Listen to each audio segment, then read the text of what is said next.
The next thing that I would do is I would try to make contact with other people who have had and are continuing to have the same types of problems. And you never know what kind of contacts or information you may be able to get as a result of that. So I think those are a couple of the main things. But I would fight.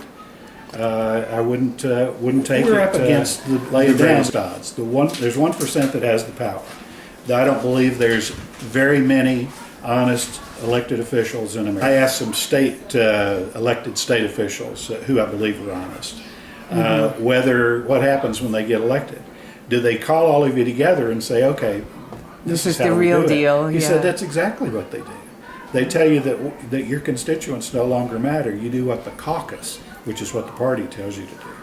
And most of them do. And so we just don't have honest people. You need to know, if you get in this battle, you need to know you're dealing with corruption every way you go. And look, I've talked to more people than anybody in America probably ever has face-to-face about it. I know that it's real. I've got mountains of documentation produced by people. So you need to understand it's corrupt. When you find that they're violating the law and you're shocked, don't be shocked. It's what they do all the time. And I would say try to find out if the judge is making improper decisions. Research to see if you can determine other cases where that judge is involved with the attorney on the other side, whether it's the prosecutor or somebody representing a spouse. We have one case in Michigan where one female judge has taken away the parental rights of something in excess of 60 women. Wow. Just normal housewives. Wow. And I met many of them. Everyone I met was white. This is a white judge. White, middle class to upper class women had their parental rights taken away. This woman obviously has a problem with women. Yes. And now that the 60 have gotten together, they've got to put a bunch of information together about how bad this judge is. So hopefully they will at least keep her from ever getting, Judge Patricia Gardner, from ever getting elected again. Oh, yes, indeed. But make contact. Probably everybody who's ever been in a court has been screwed, has had their rights violated, has been a victim of corruption. So that means we're talking tens to hundreds of millions of people.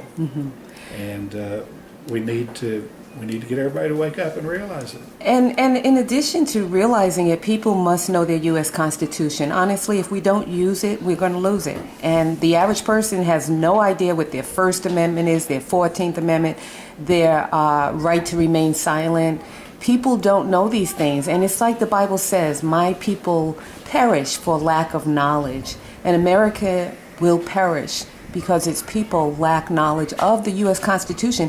Most people don't know that the Constitution is the protector of God-given rights. It's like in writing, you're allowed to have a child, you're allowed to have parental rights, and here it says right here in the Constitution to protect that.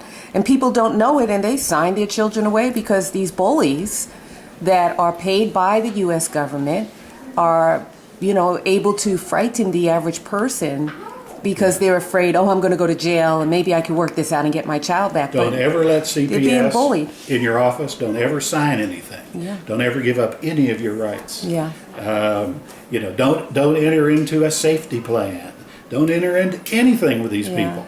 Keep them out. They're criminals. There is nothing that will happen other than a crime. No matter what you do with them, it will result in a crime against you, your family, your loved ones, and it will perpetuate other families because as long as everybody keeps giving in to this criminal behavior, they recognize, we're on the top. We're the top dogs here. We're going to take as many kids. So America becomes just as criminal when they remain indifferent, apathetic, or just give in to bullying. And that must stop if we are to restore greatness to this nation. Absolutely. Don't let them in without a search warrant.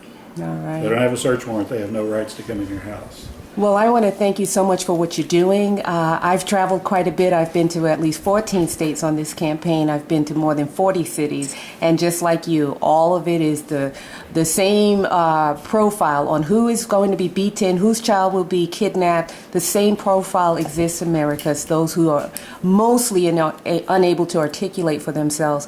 But they are, like this gentleman has said, even middle-class white American women. So it's getting bigger and stronger, and it will only go away when we stand up together and bring it Terrible down. problem for immigrants, people with learning disabilities. Again, Yes. it doesn't matter color of skin. If you've got Yeah. a learning disability, or if you're have any mental retardation or Yeah. any kinds of issues like that, you're primed for it. Yeah. If you look like if you're a nerd. Yes. I did a story in Tucson about a man who they took his children away because they said he was mentally retarded. Well, for starters, I don't think that's any reason to take the children away. But Right. second, he has 150 or something IQ. Wow. He's a genius. He just looks like a nerd. Well, same thing in school. It's written in the ACLU book. The ones who are so-called gay, the ones who are poor and dirty, and they have that profile of, okay, that's the one you go after.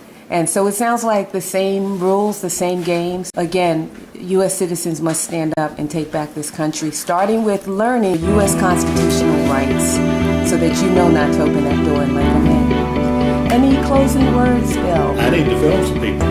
All right. Thank you.